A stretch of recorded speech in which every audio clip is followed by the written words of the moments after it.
नियम में अगला है श्री वराह अवतार की कथा। ब्रह्मा से सृष्टि क्रम प्रारंभ करने की आज्ञा पाए हुए स्वयंभू मनु ने पृथ्वी को प्रलय के एकांड में डूबी हुई देखकर उनसे प्रार्थना की कि मैं आप मेरे और मेरी प्रजा के रहने के लिए पृथ्वी के उद्धार का प्रयत्न करें, जिससे मैं आपकी आज्ञा का पालन कर सकूं। ब्रह्मा जी से इस विचार में पढ़कर कि पृथ्वी तो रसातल में चली गई, इसे कैसे निकाला जाए, वे सर्वशक्तिमान श्री हरि की शरण गए। उसी समय विचारमग्न ब्रह्मा जी नाक से अंगुष्ठ प्रमाण एक वराह बाहर निकल पड़ा और क्षण भर में पर्वताकार बिल्कुल बड़ा सा विशालकाय गजेंद्र सरीखा होकर गर्जन करने लगा। शूकर रूप भगवान पहले तो बड़े वेग से आकाश में उछले। उनका शरीर बड़ा कठोर था, त्वचा पर कड़े कड़े बाल थे, सफेद दाढ़ें थीं, उनके नेत्रों से तेज निकल रहा था, उनकी दाढ़ें भी अति कर्कश थीं। फिर अपने वज्रमय पर्वत के समान कठोर कलेवर से उन्होंने जल में प्रवेश किया। बाणों के समान पहने खुरों से जल को चीरते हुए वे जल के पार पहुंचे। रसातल में समस्त जीवों की आश्रयभूता पृथ्वी को उन्होंने वहां देखा। पृथ्वी को वे दाढ़ों पर लेकर बाहर आए। जल से बाहर निकलते समय उनके मार्ग में विघ्न डालने के लिए महापराक्रमी हिरण्याक्ष ने जल के भीतर ही उन पर गदा से प्रहार करते हुए आक्रमण कर दिया। भगवान ने उसे लीला पूर्वक ही मार डाला। श्वेत दाढ़ों पर पृथ्वी को धारण किए जल से बाहर निकले हुए तमाल वृक्ष के समान नीलवर्ण वराह भगवान को देखकर ब्रह्मादि को निश्चय हो गया कि ये भगवान ही हैं।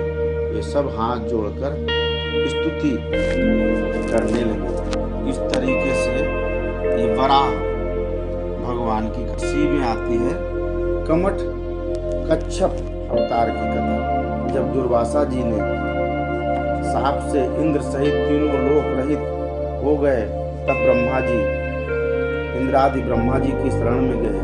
ब्रह्मा जी सबको लेकर अजित भगवान के धाम को गए और उनकी स्तुति की। ब्रह्मा ने उनको यह युक्ति बताई कि दैत्य और दानव के साथ संधि करके मिलजुल कर क्षीर सिंधु को मथने का उपाय करो। मंदराचल को मथानी और वासुकी नाग को नेति बनाओ। मंथन करने पर पहले कालकूट निकलेगा, उसका भय न करना, और फिर अनेक रत्न निकलेंगे, उनका लोभ न करना। अंत में अमृत निकलेगा, उसे मैं युक्ति से तुम लोगों को पिला दूंगा। देवताओं ने जाकर दैत्यराज माँ बलि महाराज से संधि कर ली। अब देवता और दैत्यों में मंदराचल उखाड़ कर ले चले, परंतु थक गए।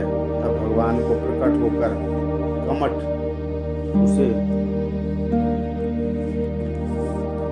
उठाकर गरुड़ पर रखकर सिंधु तट पर पहुंचे। वासुकी अमृत के लोभ से नेति बने। जब समुद्र मंथन होने लगा, तब बड़े बड़े देवता और असुरों के पकड़े रहने पर भी अपने भार की अधिकता और नीचे कोई आकार न होने के कारण मंदराचल समुद्र में डूबने लगा। इस प्रकार अपना सब कराकरा मिट्टी में मिलते देखकर उन सबों का मन टूट गया।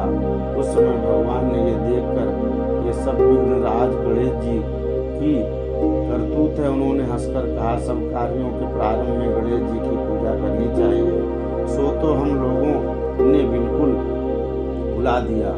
बिना उनकी पूजा के कार्य सिद्ध होता नहीं दिखता, तब उन्हीं की पूजा करनी चाहिए। लीलामय भगवान की लीला है, वे स्वयं सर्व समर्थ हैं, परंतु कार्य आरंभ में गणेश जी की अग्र पूजा की मर्यादा जो बांध रखी है उसका पालन करने के लिए जब देवता और दैत्यों को यह परामर्श दिया तो सभी लोग उधर श्री गणेश जी की पूजा में लगे। उधर भगवान ने तुरंत अत्यंत विशाल एवं विचित्र कच्छप का रूप धारण कर समुद्र में प्रवेश करके अपनी 1 लाख योजना वाली पीठ पर मंदराचल को ऊपर उठा लिया। तब देवता और दैत्य फिर बड़े वेग से समुद्र को मथने लगे। भगवान कच्छप से मंदराचल को धारण किए हुए थे, विष्णु रूप से देवताओं के साथ साथ रहे थे। एक तीसरा रूप भी धारण करके मंदराचल को अपने हाथों से दबाए हुए थे कि कहीं उछल न जाए। मत्ते बहुत देर हो गई परंतु अमृत न निकला। अब भगवान ने सहस्त्र बाहु होकर स्वयं ही दोनों ओर से मथना आरंभ किया। उस समय भगवान की बड़ी विलक्षण शोभा थी। ब्रह्मा शिव सनकादि जय जयकार करते हुए आकाश मंडल से पुष्पों की वर्षा कर रहे थे। उन लोगों की ध्वनि मिलाकर समुद्र भी भगवान का जय जयकार कर रहा था। समुद्र से सर्वप्रथम हलाहल कालकूट विष प्रकट हुआ, उससे त्रैलोक जलने लगा तो उसे देवादिदेव महादेव ने ग्रहण किया। फिर और भी रथ निकले, उनमें से कामधेनु को ऋषियों ने स्वीकार किया। उच्चैश्रवा नामक अति सुंदर बलिष्ठ अश्व को दैत्यों ने लिया। बाद में ऐरावत नामक महान हाथी निकला, वह अन्य देवताओं राजा इंद्र को मिला। कौस्तुभ मणि के प्रति सभी लालायित थे, उसे भगवान ने अपने कंठ में धारण कर लिया। कल्पवृक्ष बिना किसी की अपेक्षा किए स्वर्ग में चला गया।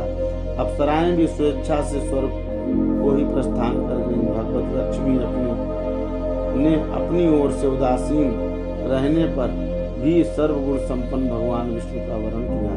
वारुणी देवी को दैत्यों ने बड़े चाव से लिया, धनुष तो किसी ने उठा ही नहीं।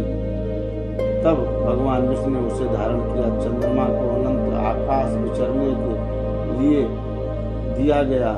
दिव्य शंख को भगवान ने स्वीकार किया। अंत में अमृत कलश हाथ में लिए हुए प्रकट हुए धन्वंतरी जी महाराज दैत्यों ने उनसे अमृत कलश छीन लिया। देवता उदास हो गए। तब भगवान ने मोहिनी स्वरूप धारण कर दैत्यों को व्योम हित कर अमृत कलश उनसे लेकर अमृत देवताओं को पिला दिया। देवताओं की पंक्ति में सूर्य और चंद्रमा के बीच में राहु नामक दैत्य वेश बदलकर बैठा। उसे अमृत पिलाया ही जा रहा था कि चंद्रमा और सूर्य ने बतला दिया। तुरंत भगवान ने चक्र से उसका सिर धड़ से अलग कर दिया, परंतु उस अमृत उसे मिल चुका था। फिर सिर कटने पर भी मरा नहीं, इसलिए उसे ग्रहों में स्थान दिया गया। राहु अभी भी सूर्य चंद्रमा से बदला लेने के लिए उनके पर्व अमावस्या और पूर्णिमा पर आक्रमण करता है, जिसे ग्रहण कहते हैं। देवताओं ने अमृत पी लिया था, भगवान का आश्रय ही था। अतः अब की बार संग्राम में विजय देवताओं की हुई।